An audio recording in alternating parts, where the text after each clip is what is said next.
Dans un décor planté au milieu de la Louisiane, on en a fait la maison la plus hantée d'Amérique.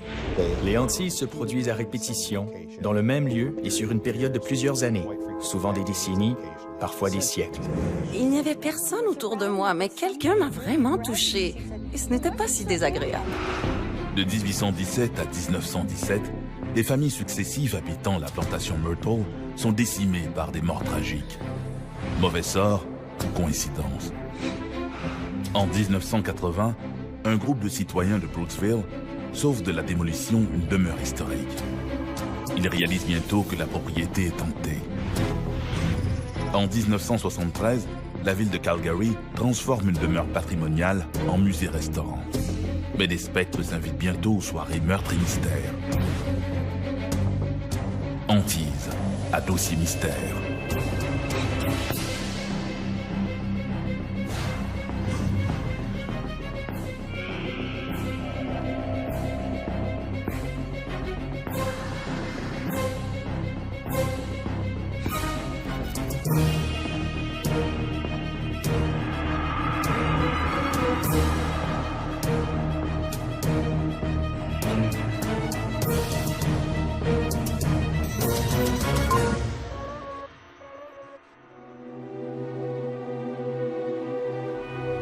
Dans le paranormal, l'univers des fantômes s'articule autour de la nature des manifestations. Dans les cas où les individus sont au centre de ces phénomènes, on parle de fantômes, de spectres ou de poltergeist. Quand ce sont les lieux qui semblent être la source de ces épisodes surnaturels, on parle de hantise, et une hantise peut marquer plusieurs générations. Rarement pour le mieux.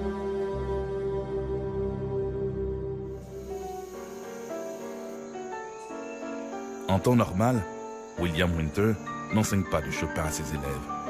Mais le jeune McCarthy est si doué. Soudain, la mélodie est dérangée par un bruit de sabots martelant la terre. Une voix retentit à l'extérieur. Winter! William Winter, êtes-vous là?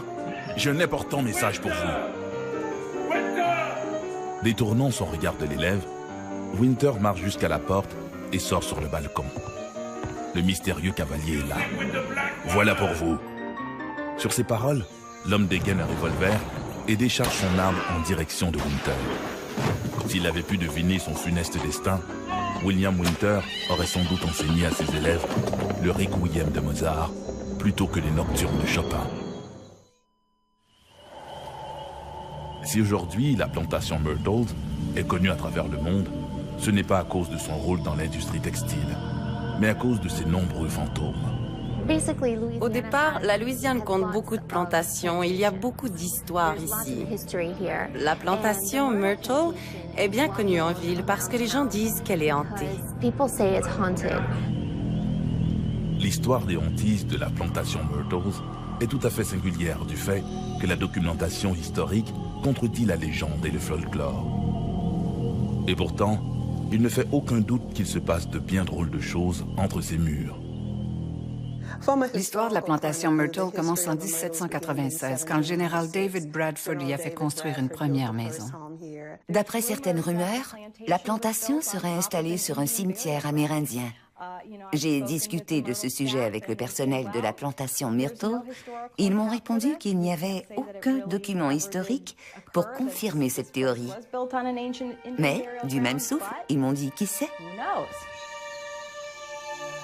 Bradford ne se formalise pas trop de ce détail. Il fait construire une maison modeste de 8 chambres qu'il baptise Laurel Grove.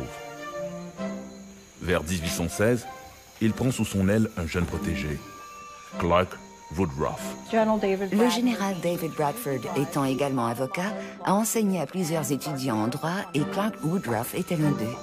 Clark Woodruff va devenir amoureux de Sarah Matilda, l'une des filles du général Bradford. Les tourtereaux se marient en novembre 1817. Après la mort de David Bradford, Woodruff reprend la gestion de Laurel Grove pour sa belle-mère. C'est sous son occupation que se serait produit un drame qui depuis hante la plantation.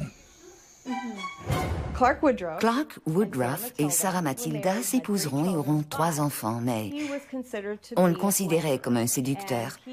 Et d'après ce qu'on dit, il aimait avoir plusieurs maîtresses. L'une d'elles était une esclave nommée Chloé. Chloé était supposément une jeune esclave qui vivait sur la plantation et apparemment, le propriétaire la trouvait bien de son goût. Alors, il l'a installée dans la maison sous prétexte d'en faire la gardienne des enfants. Ils ont eu une histoire d'amour. Il faisait continuellement des avances sexuelles à Chloé, avances auxquelles elle hésitait à répondre. Mais elle avait peur, car elle craignait qu'il ne la menace de retourner travailler dans les champs. Elle ne voulait pas y retourner, elle voulait rester dans la maison. Alors, elle a cédé et éventuellement, il s'est lassé d'elle et s'est détourné d'elle. Elle s'est mise à avoir peur et à craindre qu'il ne la retourne au champ. Alors, elle s'est mise à espionner les conversations de Woodruff. Ainsi, à chaque fois qu'il s'enfermait dans une chambre, Chloé le suivait de près et collait son oreille à la porte afin de savoir de quoi il parlait. Finalement, un jour, elle s'est fait surprendre. Et il s'est emporté contre elle. Il était tellement furieux qu'il lui a coupé l'oreille. Après cela, Chloé portait un turban vert afin de cacher son oreille coupée. Ensuite, ce fut au tour de Chloé de se mettre en colère et d'entreprendre de se venger. Un beau jour, elle a pris la décision qu'elle allait, d'une certaine manière, empoisonner les enfants. Au départ, son intention était de les rendre malades de sorte qu'on la rappellerait à l'intérieur de la maison. Elle comptait s'occuper des enfants et les ramener à la santé de sorte que tout le monde allait l'apprécier et qu'on allait la ramener vivre à l'intérieur de la maison. Mais son plan allait prendre une tournure tragique. Ce qu'elle a fait ensuite a été de se rendre au jardin pour y cueillir des feuilles de laurier rose. Ces feuilles d'oléandre constituent un poison très puissant, autant que l'arsenic. Comme c'était la fête d'un des enfants Woodruff, Chloé a cueilli ces feuilles d'oléandre, les a intégrées au mélange à gâteau et l'a fait cuire. Sa seule intention était de rendre malades les enfants de Sarah Matilda et de Clark Woodruff. Mais ce qui s'est passé par la suite a été bien différent. Les enfants ont bel et bien été malades et Chloé est restée à leur chevet pour les soigner.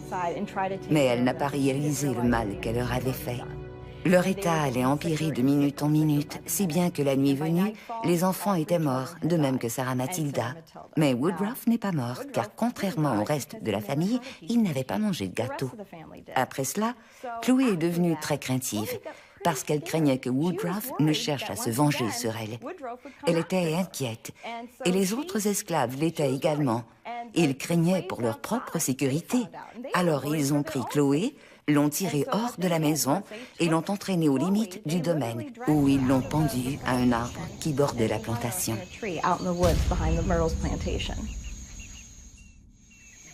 Depuis, on raconte que son fantôme entrait la plantation Myrtles. Il aurait été vu des dizaines de fois, tant à l'intérieur de la maison que dans les jardins. On raconte aussi que le fantôme de ses victimes, Sarah Matilda Woodruff et ses enfants, aurait été vu sur le porche avant de la maison. Encore une fois, il y a beaucoup de désaccords avec cette version, parce qu'il y a des rumeurs qui prétendent que Chloé n'a jamais existé.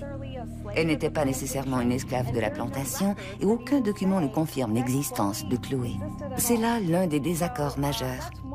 L'autre, c'est que l'on prétend que Sarah Matilda et ses enfants n'ont jamais été empoisonnés. Ils seraient plutôt morts de la fièvre jaune. Après l'ère des Bradford Woodruff, la plantation est vendue en 1834 à Ruffin Gree Sterling, un riche planteur de la Louisiane. Il fait agrandir les bâtiments et renomme l'endroit Plantation Myrtles.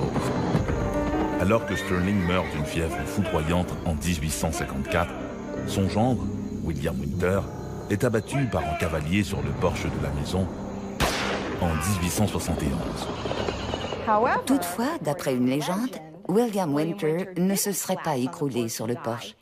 Il aurait été en mesure de tituber jusqu'à l'intérieur, perdant abondamment son sang, en faisant ses derniers pas de manière dramatique. Il aurait gravi les 17 marches de l'escalier pour aller se réfugier dans les bras de son épouse, Sarah Mulford, et c'est là qu'il serait mort. Maintenant, d'après les légendes de fantômes, les gens ayant habité la maison ultérieurement entendaient précisément 17 pas dans l'escalier avant que les bruits ne s'arrêtent. Beaucoup de gens croient que Willie Winter n'aurait jamais quitté la plantation et qu'il est toujours là. Mais encore une fois, il y a beaucoup de désaccords sur cette version de l'histoire, car des documents historiques affirment que même s'il est mort sur la plantation, il n'a jamais pu retourner à l'intérieur pour mourir dans les bras de sa bien-aimée. Dans les années 1970, les nouveaux propriétaires, James et Frances Kermit Myers, décident de faire de l'endroit un bed and breakfast. La plantation Myrtles devient vite un incontournable sur le circuit des lieux hantés. Parfois, les gens réservent, mais quittent au milieu de la nuit parce qu'ils ont entendu des bruits, des pas dans l'escalier, des fenêtres qui tremblent ou simplement une présence. Beaucoup de gens refusent de passer la nuit là. Nous n'avons pas passé la nuit là non plus. Nous nous y sommes rendus pour construire une belle histoire intéressante sur la plantation, faire de belles images des chambres. Et nous nous sommes retrouvés à filmer quelques scènes bizarres. J'ai fait le montage vidéo et je n'ai fait aucune modification. Pas de correction de couleur, ni d'augmentation de contraste. Nous l'avons simplement ralenti afin de pouvoir voir cette image. Et vous pouvez la voir faire son chemin depuis la porte derrière moi, descendre un peu hors cadre, puis recommencer à monter devant moi jusqu'au-dessus de mon épaule. Moi, j'y vois le profil d'une femme. On reconnaît son nez, ses lèvres, ses joues, son front. Mais sur une seule des images, lorsqu'on met l'appareil à pause. Par la suite, l'image remonte et devient complètement différente. C'est simplement bizarre. On raconte que le grand miroir installé dans le vestibule renfermerait les esprits d'enfants morts en ces lieux. Supposément, on retrouve des empreintes de mains sur le miroir. Des empreintes de mains de fantômes, des petites qui semblent être des empreintes d'enfants et les plus grandes qui seraient celles d'adultes juste au-dessus de celles des enfants. Plusieurs gens croient que ce seraient celles des enfants décédés dans la maison et ces empreintes semblent se former à l'intérieur de la vitre du miroir. Ils ont nettoyé le miroir à de très nombreuses reprises. Ils ont même remplacé le miroir, mais rien ne fait disparaître ces empreintes. Les hantises de la plantation Myrtles ont été ici au rang d'énigme nationale. L'endroit a été classé parmi les lieux les plus hantés des États-Unis, voire qualifié de la maison la plus hantée d'Amérique. Nous avons la réputation d'être la maison la plus hantée d'Amérique. Je dis fièrement que nous nous débrouillons très bien avec cette situation. Je travaille ici depuis quelques années et nous sommes à la hauteur. Cette maison est vraiment la plus hantée d'Amérique. Les faits historiques contredisent peut-être les hantises de la plantation Myrtles. Mais cela, apparemment, les fantômes l'ignorent. Une maison est dite hantée quand on y constate des bruits inexpliqués, des lueurs mystérieuses ou encore des apparitions de fantômes ressemblant généralement à d'anciens locataires de la maison. Mais il arrive, occasionnellement, que ces visiteurs indésirables n'appartiennent pas à la maison. Ils y ont immigré, attaché un objet ou caché au fond d'une vieille valise, comme dans le cas de la May Stringer House sur les côtes de la Floride. Au gré de la visite, les touristes se retrouvent dans une chambre du 2e étage. C'est une chambre d'enfant. La guide, qui ce jour-là est accompagnée de sa fillette de 9 ans, explique qu'il s'agit de la chambre de la petite Jessie May Saxon, une enfant décédée en ces lieux en 1872, à l'âge de 3 ans. Comme vous le voyez, enchaîne le guide en désignant un berceau situé juste à côté du lit, nous avons même des poupées en porcelaine.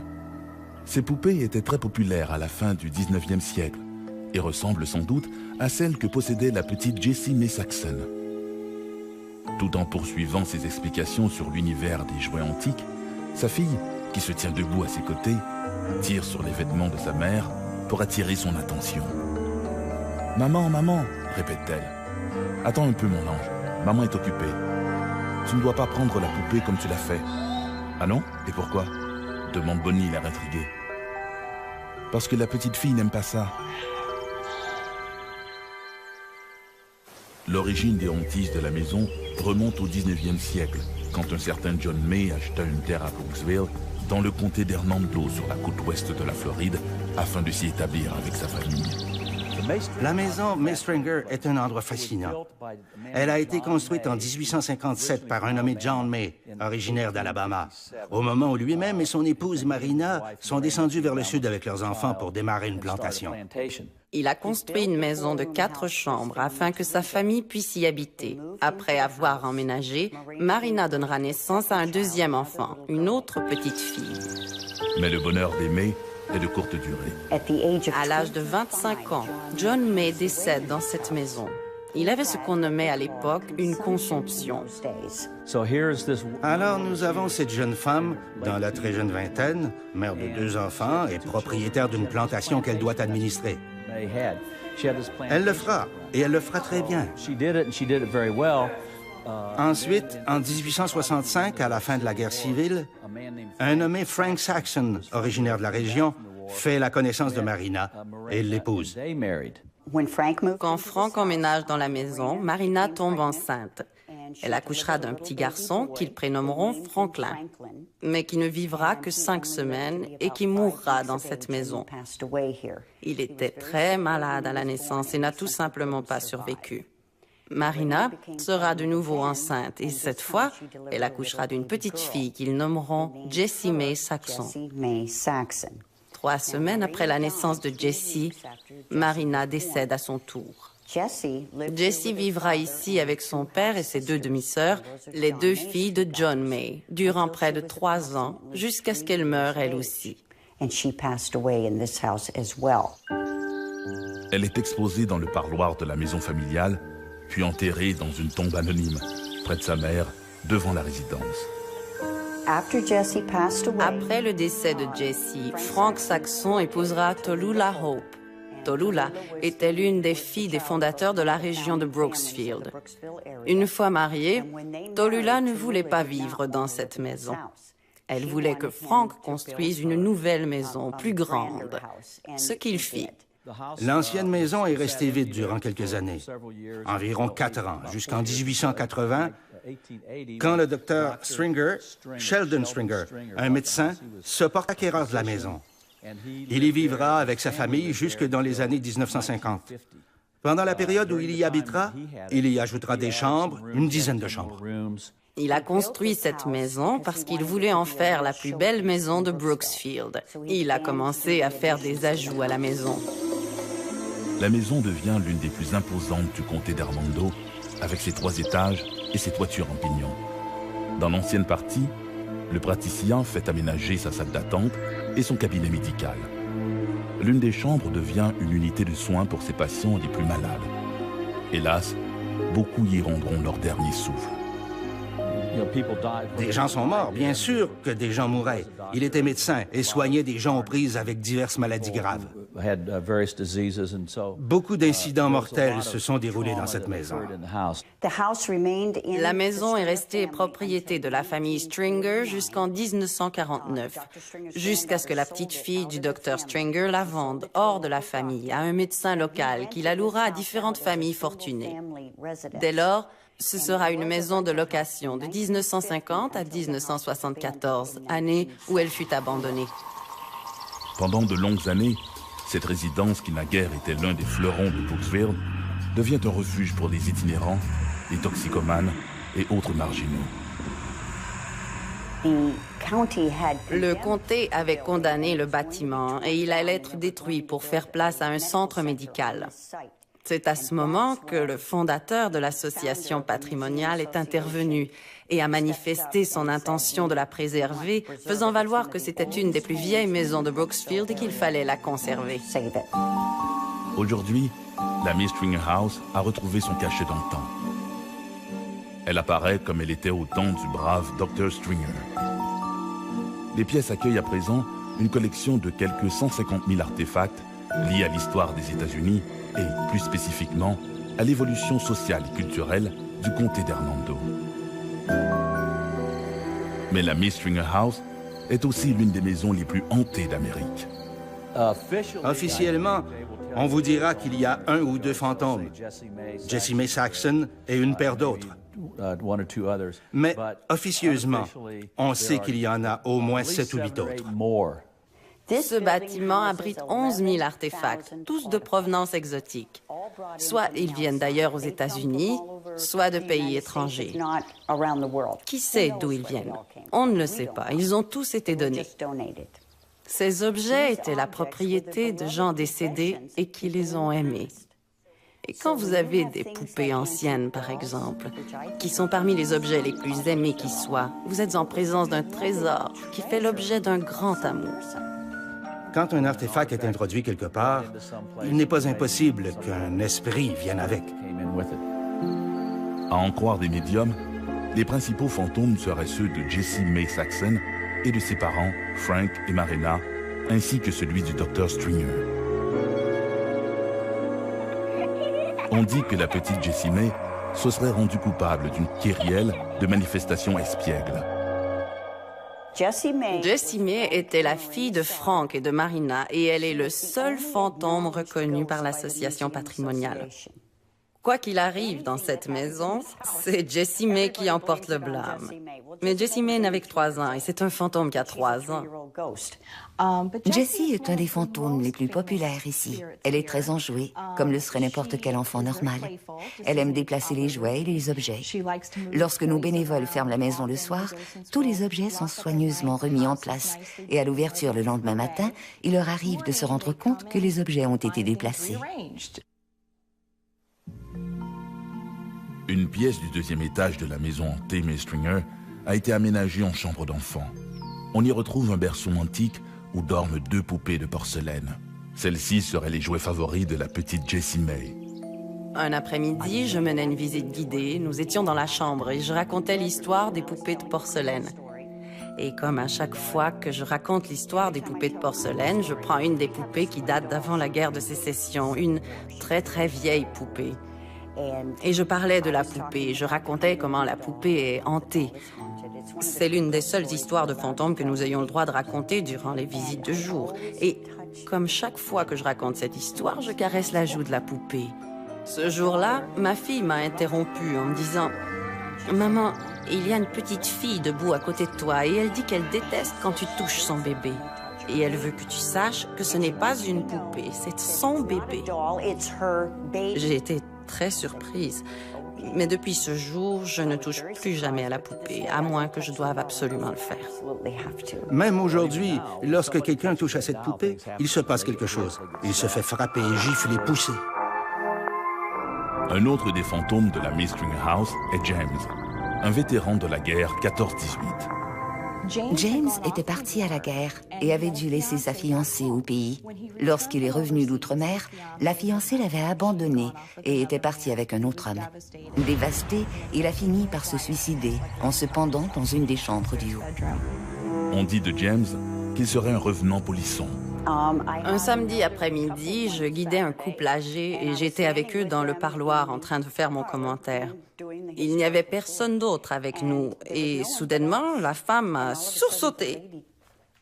Je lui ai demandé « Ça va, madame ?» Et elle m'a répondu « Quelqu'un m'a pincé les fesses. » Je lui ai dit « Je suis vraiment désolée, ce n'est vraiment pas approprié. » Là-dessus, elle a ajouté « Il n'y avait personne autour, mais il y a vraiment quelqu'un qui m'a pincé les fesses. » Et elle a ajouté « Mais ce n'était pas si mal. » Mais tous les fantômes ne sont pas aussi inoffensifs. Monsieur Détestable est vraiment détestable. Franchement, ce n'est pas un homme agréable. Il avait mauvais caractère de son vivant.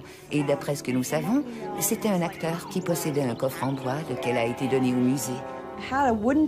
Beaucoup des objets que vous voyez ici sont des dons en provenance de familles ayant vécu à cette époque.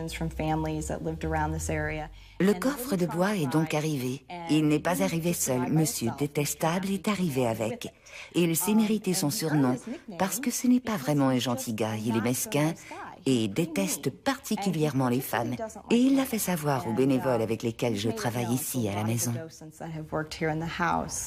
Nous préparions la maison en prévision de la maison hantée, un événement que nous tenons chaque année. Ce qui implique que nous avons de nombreux accessoires que nous organisons de manière à créer une ambiance apeurante. J'étais donc dans l'entrepôt des accessoires militaires en train de chercher des accessoires lorsque quelqu'un m'a giflé en plein visage.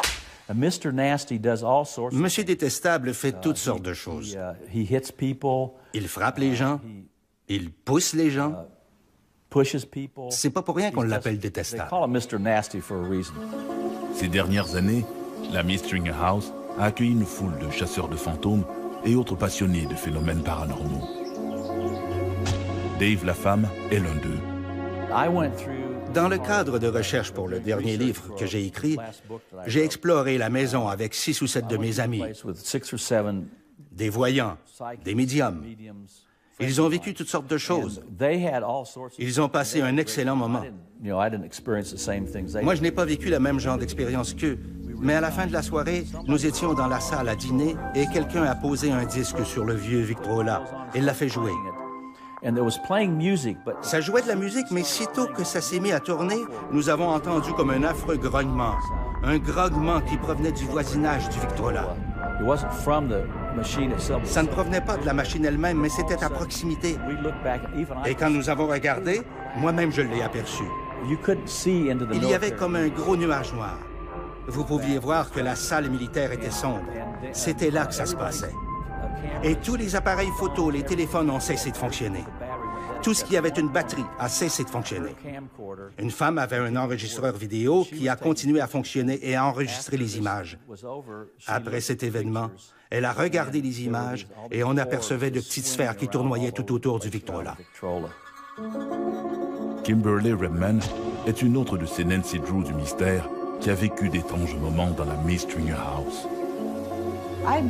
J'ai souvent été dans cette maison et j'ai personnellement vécu plusieurs expériences étranges.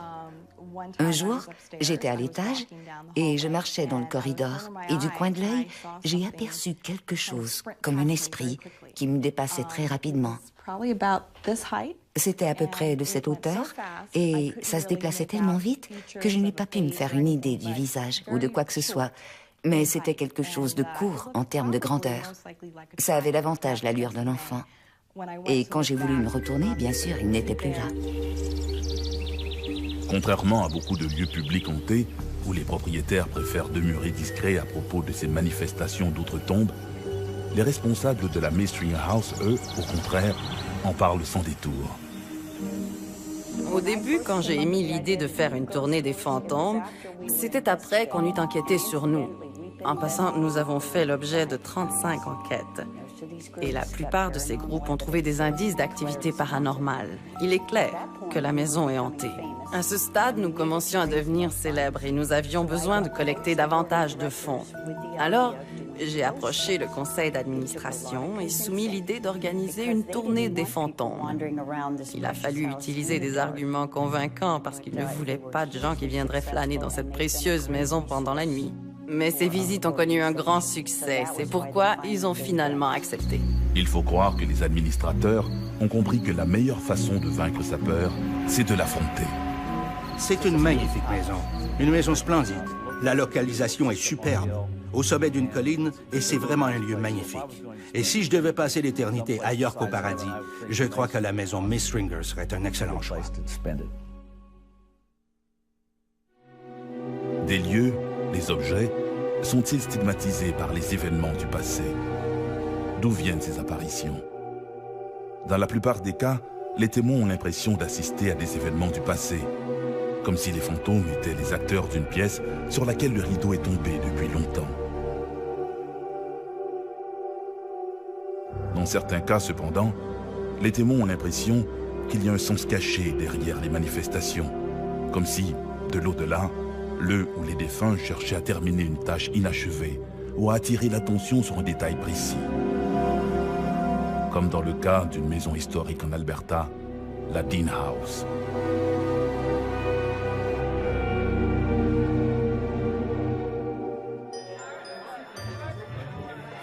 Comme tous les vendredis, ces soirées de meurtre et mystère à la Dean House, une maison historique de Calgary, en Alberta. Pour l'activité, Les participants doivent chercher des indices dissimulés dans la propriété, indices nécessaires à la solution d'un meurtre imaginaire. Toutes les pièces leur sont accessibles, sauf le sous-sol, un endroit réservé qu'aux organisateurs.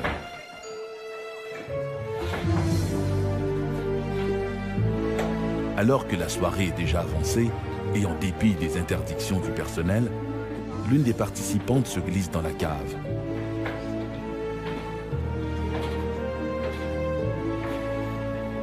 Elle espère trouver un indice dans le vieux coffre au pied de l'escalier.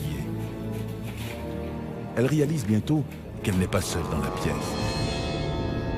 Un Amérindien portant une longue coiffe de plumes la dévisage.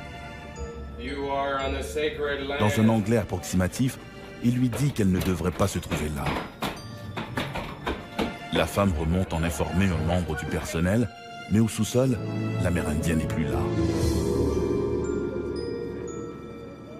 Rien d'étonnant. La Dean House est l'une des maisons les plus hantées au Canada.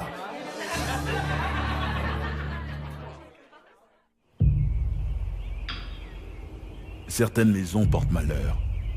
Au Canada, c'est la Dean House qui jouit de cette peu enviable réputation de maison de malheur. La maison Dean est la plus hantée en Alberta, à Calgary. Cela remonte à la fondation même de la ville, avec le fort Calgary en 1875. La maison Dean a été construite en 1906 pour Richard Burton Dean, le surintendant du Nord-Ouest de la police montée royale canadienne. Il était venu ici pour prendre le commandement du baraquement de Calgary.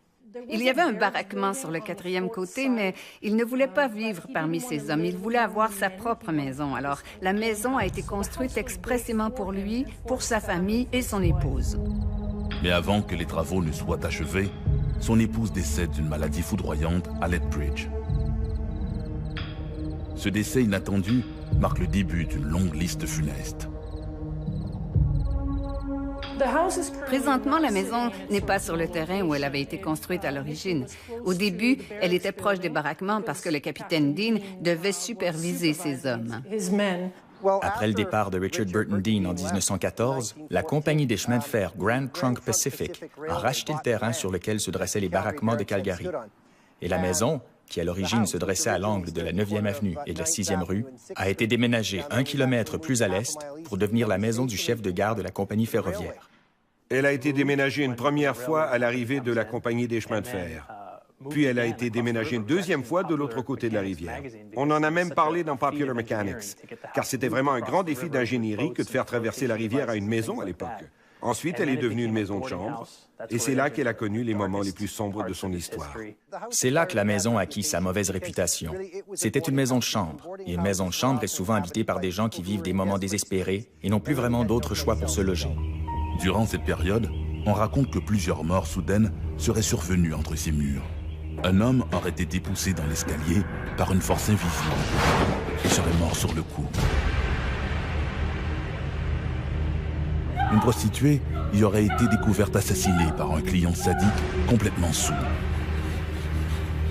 En 1933, un adolescent épileptique, incapable de supporter davantage les railleries de ses camarades de classe, se suicide dans le grenier de la maison.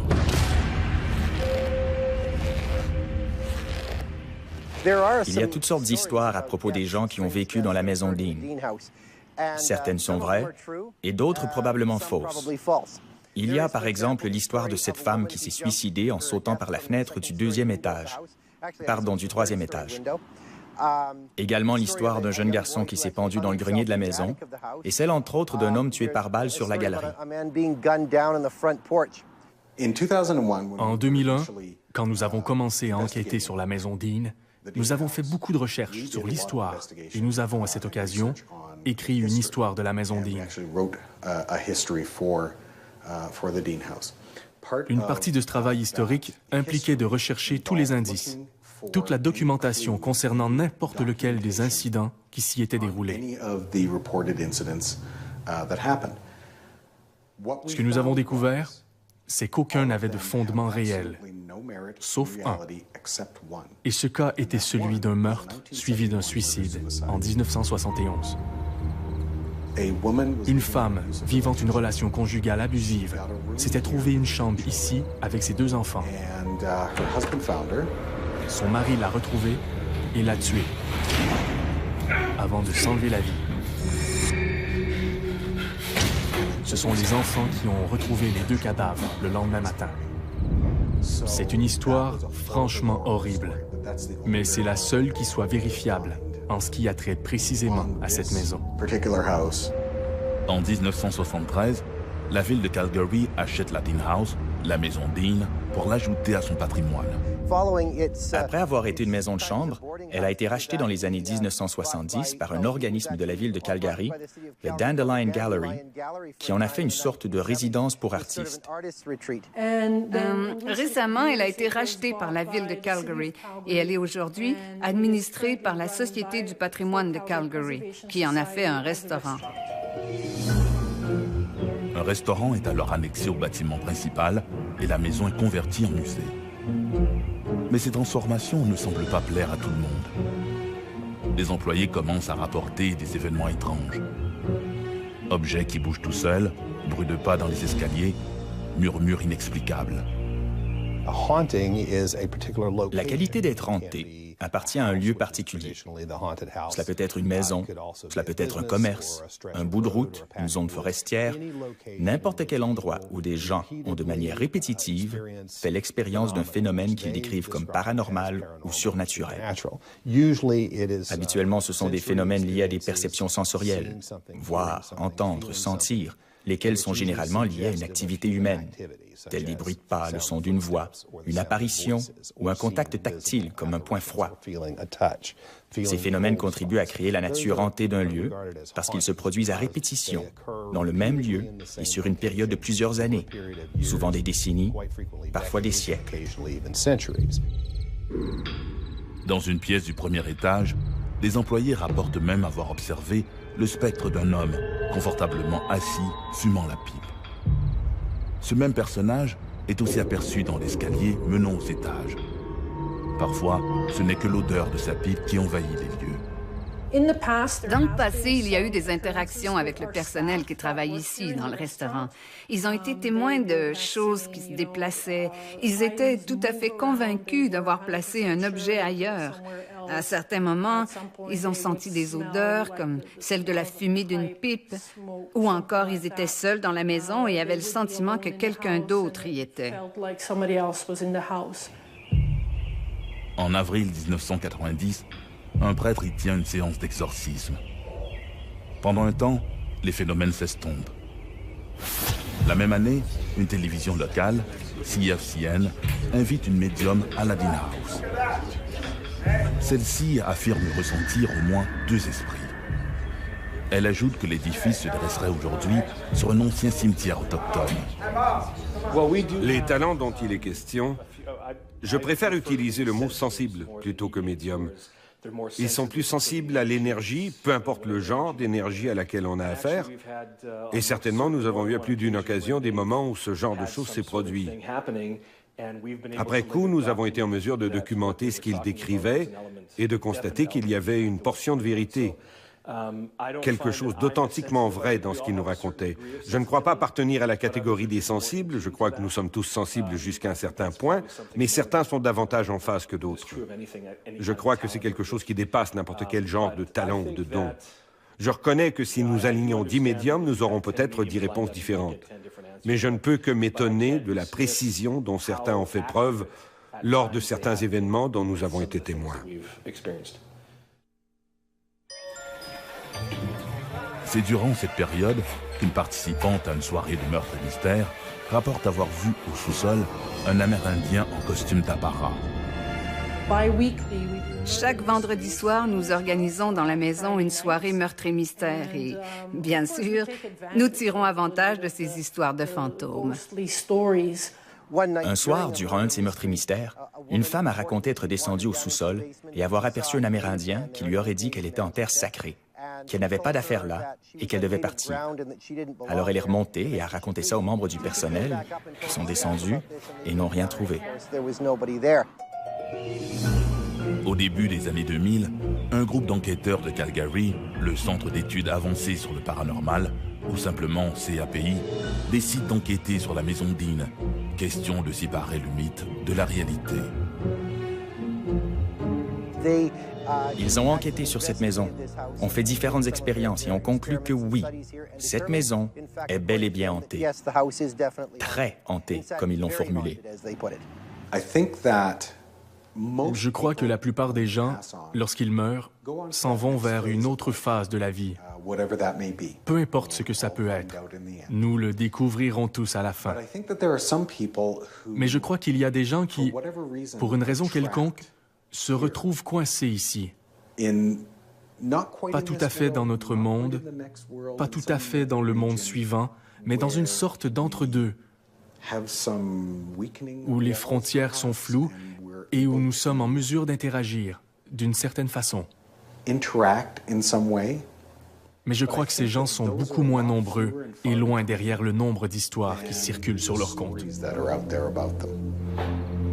Il faut dire que pour le leader du groupe, Tom Davis, la maison Dean n'est pas tout à fait étrangère à son intérêt pour le paranormal. Quand j'étais adolescent, j'étais bénévole à la radio de l'Université de Calgary. Et un ami et moi-même avons reçu une carte de presse, ce qui n'est peut-être pas la meilleure chose à offrir à un adolescent. Mais pendant qu'on rénovait ce bâtiment, nous avons décidé de faire un reportage sur le sujet. Et nous avons fait notre reportage pour la radio. On nous a autorisés à circuler dans le bâtiment alors qu'il était pratiquement en pièces détachées. Et quand mon ami et moi sommes arrivés au deuxième étage, ici nous sommes actuellement au deuxième étage. Donc, quand nous avons commencé à circuler à l'étage, nous avons été jusqu'au bout du corridor, où l'espace se divise en un autre corridor et deux chambres, du moins à l'époque. Beaucoup de murs avaient été démolis, mais on pouvait toujours voir où étaient les placards. On les démolissait pour en faire une seule grande pièce, comme c'est maintenant. Mon ami était derrière moi et me suivait. À 30 secondes peut-être, 1 minute de délai. Il est entré dans la chambre où nous sommes maintenant, simplement pour voir ce qu'il y avait. De mon côté, je me suis dirigé vers la chambre de droite. J'ai jeté un coup d'œil et j'ai aperçu une femme debout. La femme était vêtue de bleu et elle avait presque l'air timide. En détournant le regard, je me suis dit que je ne devrais pas la regarder. Et quand j'ai relevé les yeux, elle n'était plus là. Ensuite, mon ami est arrivé et m'a dit « Hey, c'est une belle place ». Et je lui ai dit « Tu ne croiras jamais ce que je viens de voir ». Et je lui ai raconté ce qui venait de m'arriver. Et il a dit « C'est bizarre parce que de l'autre côté du placard, moi aussi j'ai vu cette femme debout, comme s'il n'y avait pas de mur ». Lors de l'investigation du CAPI, les membres enquêteurs ont noté quelques anomalies magnétiques et électriques. Quelques-uns d'entre eux ont également eu la sensation subjective d'être épiés ou de ne pas être seuls, mais rien de très convaincant. Au cours des 10 dernières années, nous avons vraiment appris beaucoup à propos de l'énergie électromagnétique, sur la manière dont les câbles à haute tension peuvent interférer avec la perception des gens, comment ils peuvent affoler les boussoles, comment ils peuvent amener des détecteurs de champs magnétiques à donner de fausses lectures. Pour ces Ghostbusters, et malgré l'expérience personnelle de Tom Davis survenue des années plus tôt, la nature des phénomènes rapportés à la Dean House reste indéterminée. 90 à 95% du temps, nous avons affaire à quelque chose qu'on peut expliquer. Mais pour l'autre 5 à 10%, je me gratte la tête, parce que je n'arrive pas à trouver une explication. Encore aujourd'hui, la Dean House captive les médiums qui tentent de communiquer avec les esprits, les jeunes passionnés par le macabre, tout autant que les simples amateurs de soirées meurtres et mystères. Depuis le décès de la jeune épouse du capitaine Richard Burton Dean, les événements tragiques s'y sont multipliés. À l'époque où elle a été transformée en maison de transition, un jeune épileptique s'y suicide dans le grenier. Des déserteurs s'y mutilent et plusieurs femmes y ont été assassinées. La Dean House n'a pas porté chance à ses nombreux locataires. Pas surprenant qu'aujourd'hui, elle abrite autant de fantômes. Quand nous avons fait nos enquêtes ici, nous avons été en mesure d'enregistrer des choses que nous avons été incapables d'expliquer. Est-ce que ça veut dire que la place est hantée? Possiblement. Le monde dans lequel nous vivons est rempli de mystères. d'énigmes, de phénomènes étranges et inexpliqués. Confrontée au phénomène des hantises, la science n'a aucune explication à fournir. Comment la science pourrait-elle documenter et confirmer l'existence de spectres qui, par définition, sont immatériels?